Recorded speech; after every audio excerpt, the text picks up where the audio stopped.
ನಮಸ್ಕಾರ ಸ್ನೇಹಿತರೆ, ನಾಳೆ ಜನವರಿ 19 ಸೋಮವಾರ. ನಾಳೆಯಿಂದ 77 ವರ್ಷ. ಈ 7 ರಾಶಿಯವರಿಗೆ ಸೋಲು ಅನ್ನೋದೇ ಇರೋದಿಲ್ಲ. ರಾಶಿ ಹಣ ಸಿಗೋದು ಗ್ಯಾರಂಟಿ. ಮಂಜುನಾಥ ಸ್ವಾಮಿಯ ಕೃಪಾಶೀರ್ವಾದ ನಿಮ್ಮ ಮೇಲೆ ಇರಲಿದೆ.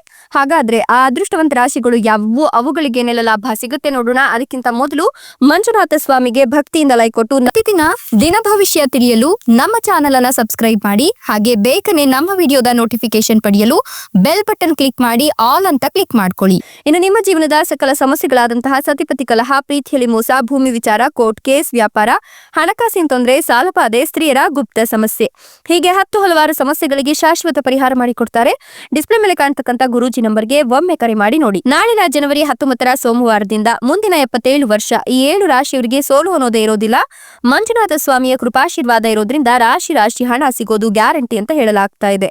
ಈ ರಾಶಿಯವರ ಜೀವನದಲ್ಲಿ ಕೌಟುಂಬಿಕ ಸಮಸ್ಯೆಗಳು ಬಗೆಹರಿಯಲಿದ್ದು ಯಶಸ್ಸಿನ ಬಾಗಿಲುಗಳು ತೆರೆದುಕೊಳ್ಳುತ್ತೆ. ದಾಂಪತ್ಯ ಜೀವನ ಸಂತೋಷದಾಯಕವಾಗಿರುತ್ತೆ. ವಿವಾಹವು ಅಂತಿಮಗೊಳ್ಳುತ್ತೆ. ದೀರ್ಘಕಾಲದಿಂದ ಬಾಕಿ ಇರತಕ್ಕಂಥ ಕೆಲಸಗಳು ಪೂರ್ಣಗೊಳ್ತವೆ. ಸಿಲ್ಕಿ ಹಾಕಿಕೊಂಡಿರತಕ್ಕಂಥ ಹಣವನ್ನ ಸಹ ಹಿಂತಿರುಗಿ ಪಡೆದುಕೊಳ್ತೀರಾ. ನೀವು ಪರೀಕ್ಷೆಗಳಲ್ಲಿ ಯಶಸ್ವಿ ಆಗ್ತೀರಾ. ಸಂಪತ್ತನ್ನ ಸಂಗ್ರಹಿಸುವಲ್ಲಿ ಯಶಸ್ಸನ್ನ ಕಾಣ್ತೀರಾ.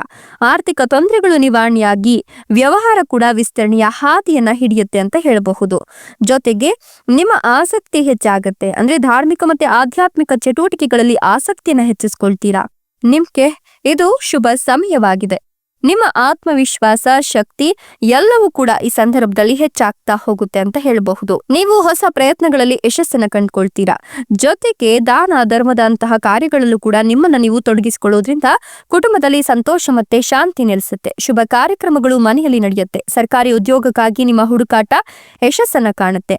ಆರ್ಥಿಕ ಸಮಸ್ಯೆಗಳಿಂದ ನೀವು ಪರಿಹಾರಗಳನ್ನ ಕಂಡುಕೊಳ್ತೀರಾ. ನಿಮ್ಮ ಮಕ್ಕಳ ಕಡೆಗೆ ನಿಮ್ಮ ಜವಾಬ್ದಾರಿಗಳನ್ನು ಸಹ ಪೂರೈಸಲು ನಿಮಗೆ ಸಾಧ್ಯವಾಗ್ತಾ ಹೋಗುತ್ತೆ. ಭೌತಿಕ ಸಮೃದ್ಧಿ ಹೆಚ್ಚಿಗೆ ಆಗಿ ವಾಹನ ಖರೀದಿಸುವ ನಿಮ್ಮ ಕನಸು ಕೂಡ ಈಡೇರುತ್ತೆ. ನ್ಯಾಯಾಲಯದ ಪ್ರಕರಣಗಳಲ್ಲಿ ಯಶಸ್ಸನ್ನ ಸಾಧಿಸ್ತೀರಾ. ಪೂರ್ವಜರ ಆಸ್ತಿಗೆ ಸಂಬಂಧಿಸಿದ ವಿವಾದಗಳು ಕೊನೆಗೊಳ್ಳುತ್ತೆ. ಇನ್ನು ಸ್ನೇಹಿತರು ಮತ್ತು ಸಂಬಂಧಿಕರಿಂದ ಒಳ್ಳೆಯ ಸುದ್ದಿ ಕೂಡ ಬರುತ್ತೆ. ವಿದೇಶದಲ್ಲಿ ಕೆಲಸ ಮಾಡುವ ಅವಕಾಶ ಸಿಗಬಹುದು. ಕುಟುಂಬದ ಸಂತೋಷವೂ ಕೂಡ ಈ ಸಂದರ್ಭದಲ್ಲಿ ಹೆಚ್ಚಿಗೆ ಆಗಿ ಕೆಲಸದಲ್ಲಿ ಬಡ್ತಿ ಮತ್ತೆ ಗೌರವ ಸಿಗುವ ಸಾಧ್ಯತೆ ಇದೆ ಅಂತ ಹೇಳಲಾಗ್ತಾ ಇದೆ.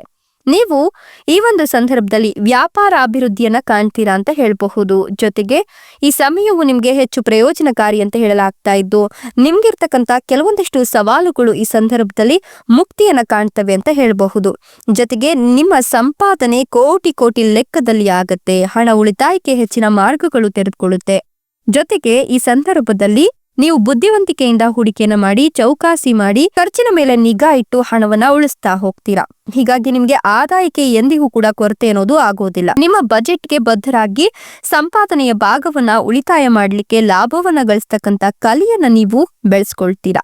ಹೀಗಾಗಿ ಈ ಒಂದು ಸಂದರ್ಭ ಹಣ ಉಳಿಸ್ಲಿಕ್ಕೆ ಅತ್ಯದ್ಭುತವಾಗಿದೆ. ಇಷ್ಟೆಲ್ಲ ಲಾಭ ಮತ್ತು ಅದೃಷ್ಟವನ್ನು ಪಡಿತಿರ್ತಕ್ಕಂಥ ಅದೃಷ್ಟವಂತ ರಾಶಿಗಳು ಯಾವುವು ಅಂದ್ರೆ ತುಲಾ ರಾಶಿ, ಕಟಕ ರಾಶಿ, ಮೀನಾ ರಾಶಿ, ವೃಷಭ ರಾಶಿ, ಧನುರ್ ರಾಶಿ, ಮಿಥುನ ರಾಶಿ, ಮೇಷ ರಾಶಿ. ಇವುಗಳಲ್ಲಿ ನಿಮ್ಮ ರಾಶಿ ಇದ್ದರೂ ಇಲ್ಲದಿದ್ದರೂ ಭಕ್ತಿಯಿಂದ ಓಂ ನಮೋ ಮಂಜುನಾಥಾಯ ಅಂತ ಕಮೆಂಟ್ ಮಾಡಿ. ಧನ್ಯವಾದಗಳು.